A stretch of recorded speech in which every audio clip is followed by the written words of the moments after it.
Bueno, en un primer momento es preciso preguntarnos qué es la ecología.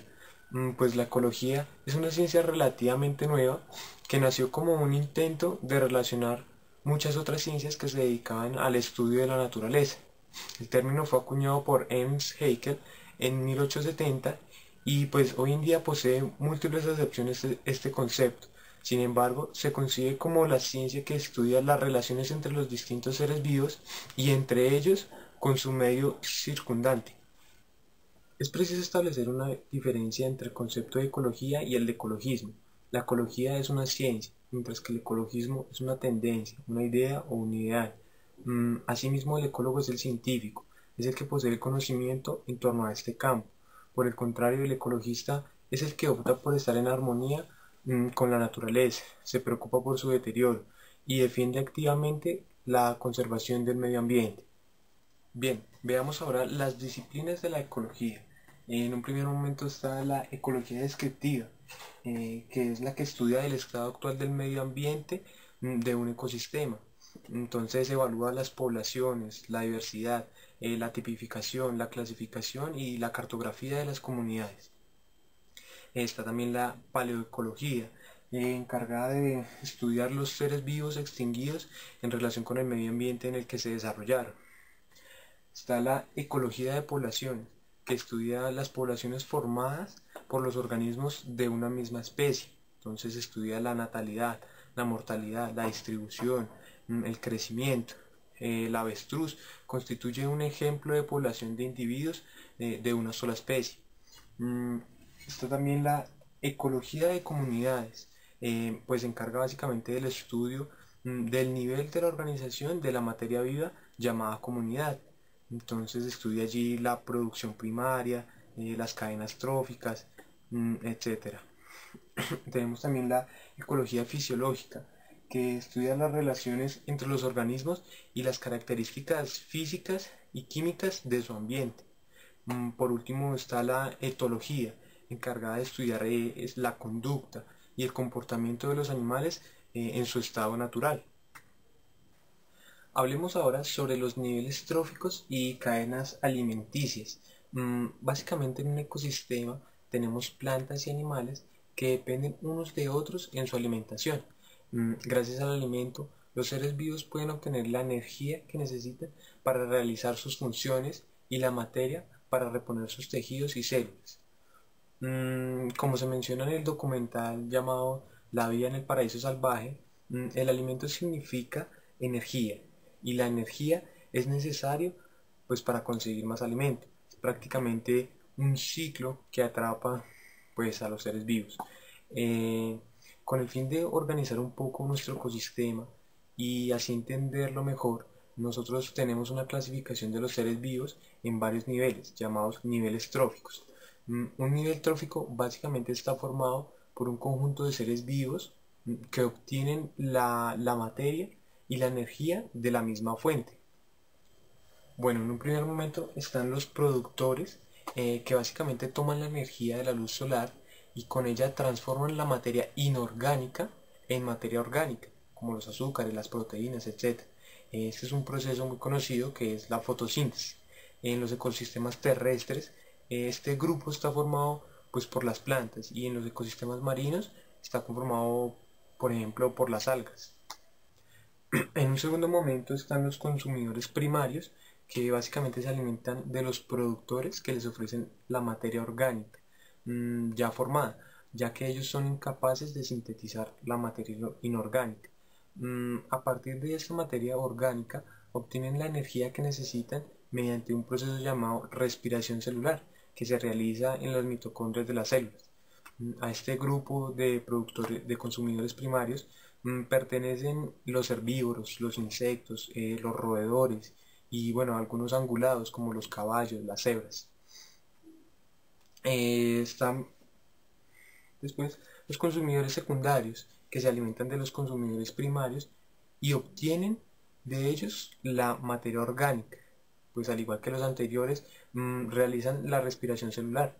Dentro de los ecosistemas terrestres se encuentran en este grupo mmm, los carnívoros, Y bueno, en algunos casos se presenta un grupo de consumidores terciarios que se alimentan pues de estos consumidores secundarios y así obtienen la energía necesaria. Estos son algunos depredadores como los leones o las águilas o los tiburones.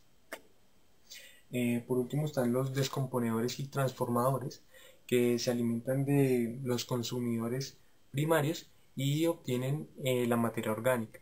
Al igual que los anteriores, realizan la respiración celular. Forman parte de este grupo los hongos y bacterias. En cada ecosistema, los animales de un nivel trófico se alimentan de los de nivel inferior y a la vez son utilizados por los del siguiente nivel. Así se forman las llamadas cadenas alimenticias, cuya longitud depende de la diversidad de especies que conforman o que existan dentro del ecosistema. Es fundamental para el equilibrio del ecosistema que el número de individuos de cada eslabón se mantenga constante. Imaginémonos, por ejemplo, una disminución en la población de gacelas. Esto pues afectaría a depredadores como el leopardo, pues que se quedaría sin alimento y disminuiría así su número. Otro tema a tratar es la bioacumulación, entendido este como el proceso de acumulación de sustancias químicas en organismos vivos, de forma que estos alcanzan concentraciones más elevadas que las concentraciones que de por sí hay en el medio ambiente o en los alimentos. Las sustancias propensas a la bioacumulación alcanzan concentraciones crecientes a medida que se avanza en el nivel trófico de cada cadena alimenticia. En función de cada sustancia, esta acumulación puede producirse pues a partir de fuentes abióticas como el suelo, el aire o el agua, o fuentes bióticas pues como otros organismos vivos. Las principales vías de introducción de una sustancia química en un organismo vivo pues son la respiratoria y la digestiva. Bueno, es preciso mencionar en relación a esa bioacumulación el ciclo DDT, que básicamente este es un insecticida organoclorado. Esto quiere decir que es un compuesto químico orgánico conformado por un esqueleto de átomos de carbono. Este insecticida es sintético y tiene una acción prolongada y estable, que este básicamente es aplicado en el control de plagas para todo tipo de cultivos desde la década de los 40. Tiene múltiples efectos negativos, pero entre los principales está su toxicidad a corto plazo. Este DDT afecta principalmente el sistema nervioso periférico y central, pero asimismo tiene varias afectaciones sobre el hígado. Otro tema son los ciclos biogequímicos. En un primer ciclo es el ciclo del carbono. Básicamente en la atmósfera hay anhídrido carbónico, también conocido como CO2, que es captado por los vegetales en el proceso de la fotosíntesis, pasando a tomar parte de las moléculas orgánicas como glúcidos, lípidos y proteínas. De los vegetales pasará a los herbívoros que se alimentan pues de ellos y de estos a los carnívoros y así sucesivamente en la cadena alimenticia. Cuando los animales y plantas mueren, las bacterias descomponedoras se encargan de incorporar el carbono a moléculas inorgánicas. En los ecosistemas marinos, los restos carbonados se acumulan en el fondo y pueden llevar a formar con el paso de los años carbonos o petróleos que el hombre por lo general aprovecha. Es preciso decir que el hombre está modificando este ciclo con el incremento de anhídrido carbónico en la atmósfera. Las plantas ya no son capaces de captar tanto como se producen los procesos de combustión de la civilización moderna. Un segundo ciclo es el ciclo del nitrógeno. El nitrógeno se encuentra en forma libre en la atmósfera, pero los seres vivos no son capaces de utilizarlo. Solo unas bacterias especializadas, llamadas fijadoras de nitrógeno, pueden transformarlo en nitratos. El hombre aumenta la cantidad de nitratos del suelo mediante el abonado, pues con el fin de que las plantas puedan desarrollarse mejor. Un tercer ciclo es el ciclo del azufre. El azufre básicamente se encuentra en el suelo formando compuestos inorgánicos llamados sulfatos. Los sulfatos son aprovechados e incorporados por los vegetales para realizar sus funciones vitales. De allí los consumidores primarios adquieren el azufre cuando se alimentan pues, de estas plantas, de los vegetales, y básicamente así es como se distribuye por toda la cadena alimenticia. Hay unas bacterias capaces de descomponer los restos de los seres vivos y transformar el azufre de las proteínas en ácido sulfídrico, pues el cual después es liberado. En la combustión del carbono se libera el dióxido de azufre y pues que si llega a estar en grandes cantidades en la atmósfera puede transformarse en ácido sulfídrico. Este ácido sulfídrico es el que cae como lluvia ácida sobre los terrenos. Esta lluvia pues vale la pena decir que es muy contaminante y pues que puede llegar a convertir a los suelos en estériles. Un cuarto ciclo es el ciclo del fósforo. El fósforo es un elemento que se encuentra en baja cantidad en la naturaleza, la mayor parte en forma de mineral, pues como parte o constituyente de las rocas, también conocidas como fosforitas. Las plantas pueden captar esos fosfatos del suelo e incorporarlos a sus proteínas. Sin embargo, pues los que llegan al mar solo son aprovechados en parte pues por algas de plancton y la mayoría se sedimenta en el fondo formando esos depósitos que son irrecuperables. Bueno, es preciso hablar sobre otro tema estrechamente ligado como es la organización de la materia. Entonces, pues es preciso decir que la materia viva e inerte se puede encontrar en diversos estados de agrupación u organización. Puede definirse en una escala de organización que sigue la siguiente manera: de menor a mayor organización. Bien, otro tema contemplado dentro de la exposición son los ecosistemas. Eh, pues básicamente el campo de la ecología es tan amplio que es necesario dividirlo pues para poder afrontar su estudio. Es así como en la ecología se toma como una unidad al ecosistema. Entonces básicamente el ecosistema es un conjunto de seres vivos y también tiene en cuenta el medio que los rodea. Básicamente se trata de un sistema dinámico relativamente autónomo formado pues por una comunidad natural y su ambiente físico. Dentro de un ecosistema se tienen en cuenta las complejas interacciones entre los organismos que conforman la comunidad y los flujos de energía y materiales que la atraviesan. Precisamente sobre esos flujos de energía de los ecosistemas es preciso decir que la energía que utilizan los seres vivos de un ecosistema proviene del sol y pues solo los organismos productores son los capaces de captar esta energía e incorporarla a sus moléculas. La pregunta allí es, pues, ¿qué influye o qué limita a la producción? Pues la producción primaria depende básicamente de las características físico-químicas y biológicas de los ecosistemas. Eh, pues también se debe decir que las especies viven y se multiplican según su entorno. En ese orden de ideas se pueden distinguir dos especies en cuanto a la reproducción.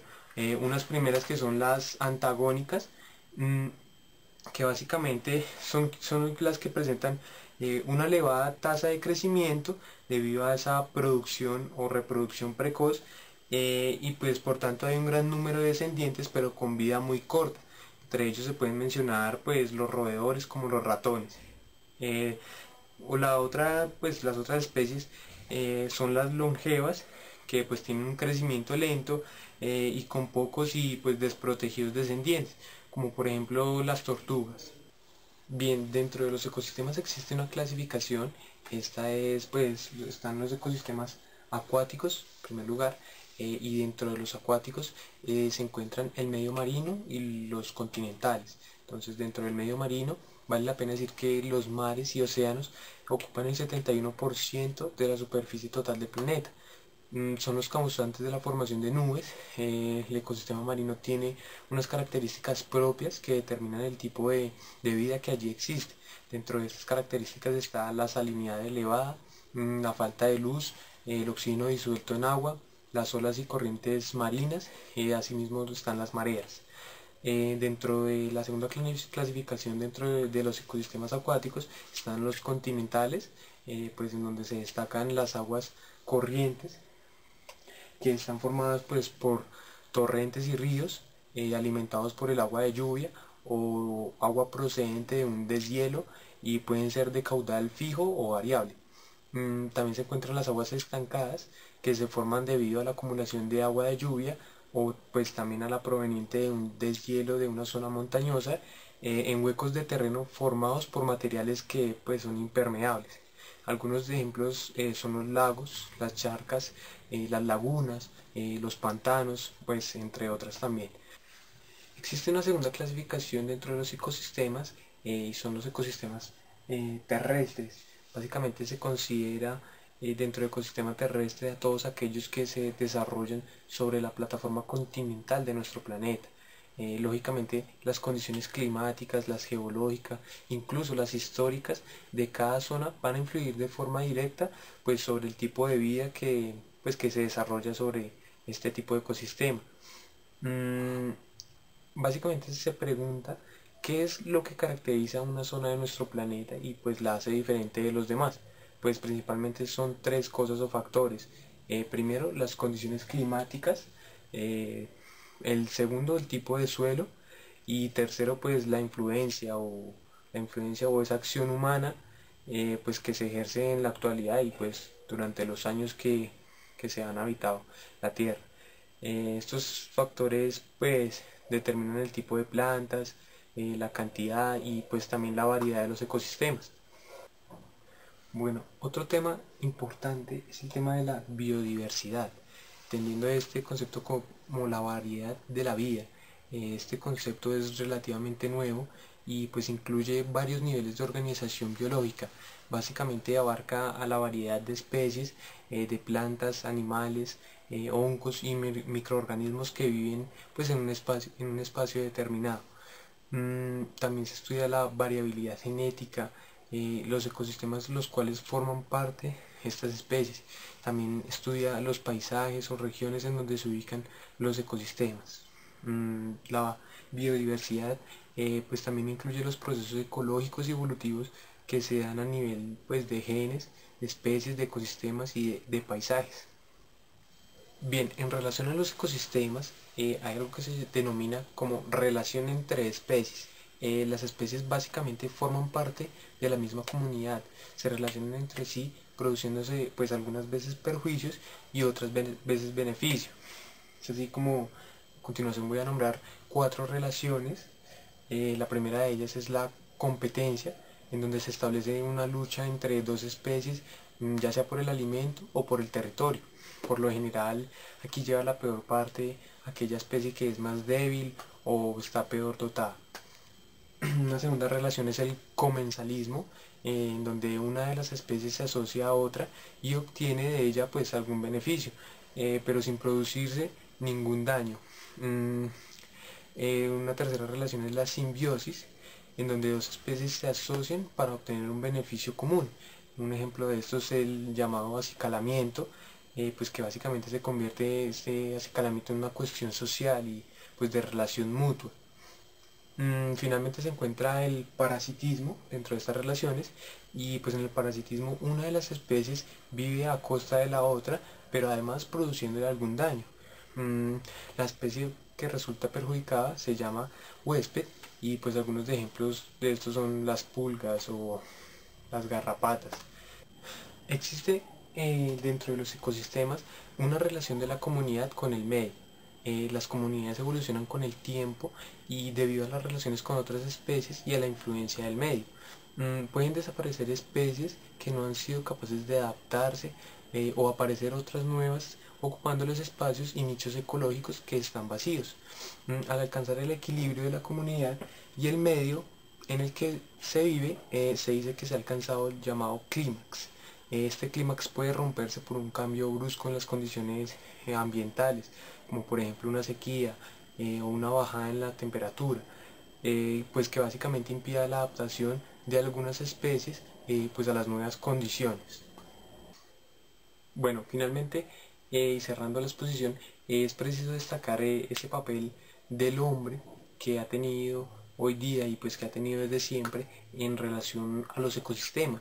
Básicamente hoy tiene un papel pues que es conflictivo pues porque ha causado muchos problemas al medio ambiente. Básicamente la concentración de la población en las grandes ciudades ha agravado ese problema de contaminación. Hoy en día el tráfico, las calefacciones, las basuras y las industrias circundantes las han convertido estas ciudades en lugares prácticamente inhabitables. Es allí en donde deben partir unos principios orientadores, pues que propendan por la conservación del medio ambiente. Es preciso que se lleve a cabo una política ambiental que proteja los recursos naturales de cada país y determine la forma de utilizarlos. El hombre debe pues realizar un esfuerzo pues por cuidar su patrimonio natural y pues así pues disminuir el efecto y esos efectos negativos que tiene sobre los ecosistemas y sobre el medio ambiente.